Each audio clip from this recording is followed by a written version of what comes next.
Je vous vois pas, mais ah ça y est, je vous vois. J'aimerais savoir, dans la organisation sur l'identité nationale, comment vous comptez le plat, l'arrêter, quelles solutions, il y a eu des débats, comme vous avez dit, beaucoup de problèmes. J'ai l'impression des oppositions qui ont été faites entre certains types de citoyens. Donc, comment vous comptez le plat, tout simplement? Moi, je pense qu'il faut, dans un premier temps, le faire sur la base du volontariat et du projet. C'est-à-dire que je pense qu'à l'image de ce qui s'est fait à Sciences Po, il faut qu'un certain nombre d'entreprises, ou également, je ne sais plus quelle est l'autre école qui l'a fait, il faut tout simplement proposer à chaque chef d'établissement de grande école de contractualiser avec l'éducation nationale et l'enseignement supérieur et les établissements de quartiers sensibles des partenariats.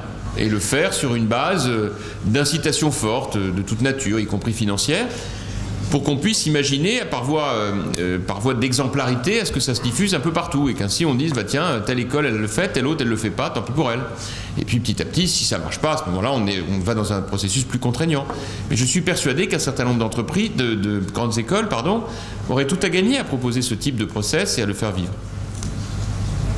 Ma question était sur le débat de l'identité nationale. À un moment donné, vous allez dire qu'on va être français, c'est ça. Je ne comprends pas en fait réellement le but, la finalité même de ce débat. C'est tout simplement de mettre au clair des gens qui ne le sont pas. Parce que pour toute une série de raisons, on n'a pas abordé les questions qui font la communauté nationale d'aujourd'hui, qui est profondément différente de ce qu'elle était il y a 50 ans. Il nous faut mettre les pieds dans le plat sur des valeurs qui nous rassemblent, et qui devraient nous rassembler, qui aujourd'hui ne nous rassemblent pas suffisamment parce qu'on ne se connaît pas assez les uns par rapport aux autres. Je vous prends un exemple très concret. Il est absolument anormal que l'on soit aussi mal informé sur la religion de son voisin. Le dialogue interreligieux est beaucoup trop insuffisant en France. Et ça n'est pas normal. Et du coup, ça donne lieu à toutes les déformations et à toutes les polémiques.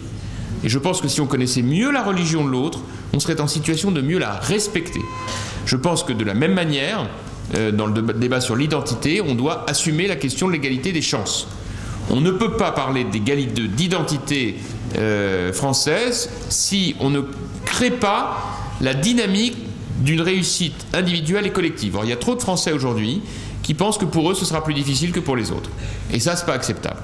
Parce qu'ils n'ont pas la même couleur de peau, parce qu'ils n'habitent pas dans le même quartier, parce qu'ils n'ont pas le même prénom. Et ils pensent dans le regard de l'autre que ça va être plus difficile pour eux. Et ça, c'est des débats qu'il nous faut absolument assumer et affronter. Pour les assumer, il faut déjà commencer par faire un état des lieux, voir où on en est, pourquoi on en est là. Parler avec son voisin, tu es en France depuis quand? Ah bon, depuis 2 générations.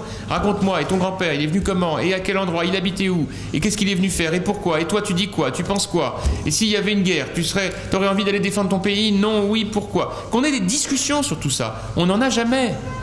Il m'est arrivé de rencontrer des jeunes dans ma ville, parfaitement français, d'origine immigrée récente, comme on dit, qui me disaient « Vous, les Français ?» Je dis « Mais t'es quoi, toi ?» Vous voyez, on voit bien qu'il y a par rapport à ça des malentendus terribles.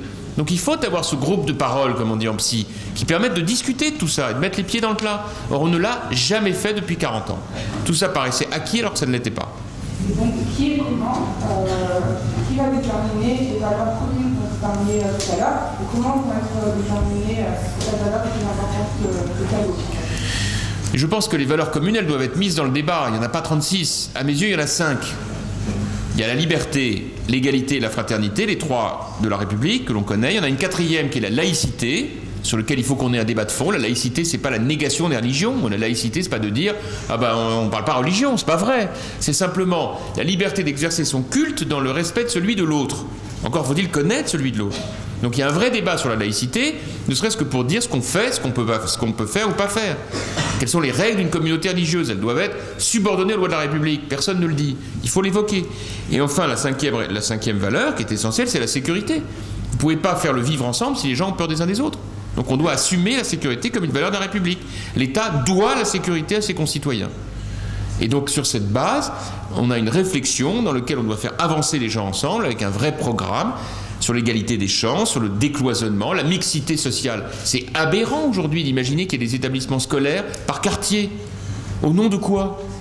Moi, je rêve que demain, on expérimente dans un certain nombre de villes des collèges, puisque c'est dans les collèges que se font les mutations les plus importantes, des collèges dans lesquels on regrouperait tous les 6e, 5e d'une ville et tous les 4e, 3e de la même ville. Voilà. Plutôt que de mettre un collège d'un quartier avec dans le même établissement un gamin de 6e et un gamin de 3e. Quand vous voyez les changements morphologiques, psychologiques entre la 6e et la 3e, vous imaginez l'état de dépendance dans lequel peut se trouver un gosse de 6 ans qui se trouve sous influence des plus grands. C'est évidemment quelque chose qui est pas supportable. Comment ? J'ai dit quoi ? 6e, pardon. Voilà. Donc, vous voyez, typiquement le genre de choses sur lequel il faut qu'on soit capable d'avoir une approche qui soit courageuse et qui fasse un peu bouger les choses par rapport à ça. Je vous vois pas. Ouais. Voilà, donc aujourd'hui, je vous ai trouvé assez persuasif et pertinent sur les différents sujets abordés. J'ai de la chance. Et j'aurais voulu savoir si vous compteriez les mettre en action dans un futur assez proche, c'est-à-dire en 2012 par exemple. Écoutez, on va dire dans un futur, si pour vous assez proche c'est 2012, je dirais plutôt un futur moyennement proche. C'est-à-dire le futur suivant. 2017. D'accord. Je vois que je pourrais recruter à l'ESG. Je suis très content. Déjà, j'ai un stagiaire.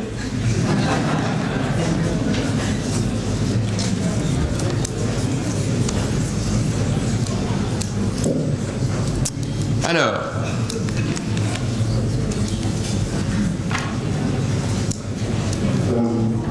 Bonjour, monsieur le député. Donc en fait, j'ai deux petites questions à vous poser avant de partir. Donc d'abord, la première, c'est concernant ce qui s'est passé hier. Donc il y a eu des élections régionales et on a vu que le Front National sur l'ensemble du a poussé en 2007 de Nicolas Sarkozy. Et la deuxième question concerne en fait les dérapages qu'il y a eu, notamment par des membres de votre majorité parlementaire, qui ont tenu des propos parfois très négligents, très, pas limite racistes, mais vraiment qui sont à la limite de la corruption. Et j'aimerais savoir pourquoi, en fait, à ce moment-là, on se permet ce genre de choses. Maintenant. Non, mais je vais vous dire, sur l'affaire du Front National, il ne faut pas se mentir, il faut recommencer le travail à zéro. Hein. Voilà. Le Front National avait énormément baissé parce qu'on a mis les pieds dans le plat, parce qu'on a assumé de dire un certain nombre de choses que personne ne voulait dire, et on a traité les problèmes, et notamment les problèmes de sécurité, mais aussi d'organisation des cultes, mais aussi de lutte contre le racisme, mais aussi tout ça. Bon. Après, on a baissé la garde, parce que c'est ça l'histoire. Comme toujours, quand on pense qu'on a vaincu un adversaire, on se dit, bon ben voilà, ça y est, maintenant on peut passer à autre chose. Ben voilà, le problème c'est que l'extrême droite, c'est un vote protestataire, et que quand les gens, un certain nombre de gens sont malheureux, inquiets, dans le doute, et ben ça refait monter l'extrémisme. Voilà, c'est vrai à l'extrême gauche, c'est vrai à l'extrême droite. Et ben à nous de reprendre à nouveau le collier. Voilà, il n'y a pas d'autre solution. Donc c'est la raison pour laquelle je préconise que sur un certain nombre de sujets, on soit très clair et qu'on engage pour cette deuxième partie du quinquennat du président un certain nombre de réformes qu'il nous faut faire. Voilà, il n'y a pas à hésiter. Les valeurs de la République, c'est pas négociable, et c'est vrai que quand on baisse la garde là-dessus, bah tant pis pour nous. Regardez la violence dans les écoles de certains quartiers. Il faut très vite lancer un plan volontariste de lutte contre la violence dans ces écoles. On ne peut pas rester comme ça. Regardez la question de la burqa que j'évoquais tout à l'heure, elle a interpellé beaucoup de Français. On ne peut pas ne rien faire. Il y a un moment, il faut atterrir. D'ailleurs, c'est très simple. J'en ai parlé mercredi à Marseille en meeting. Dès le jeudi, Fillon disait « Oui, il faut la faire, la loi ». Bon, bienvenue au réveil. Voilà, comme d'habitude. Donc moi, je dis, maintenant, il faut qu'on assume. Parce que si on ne le fait pas, on aura effectivement quelques difficultés. Et tout ça.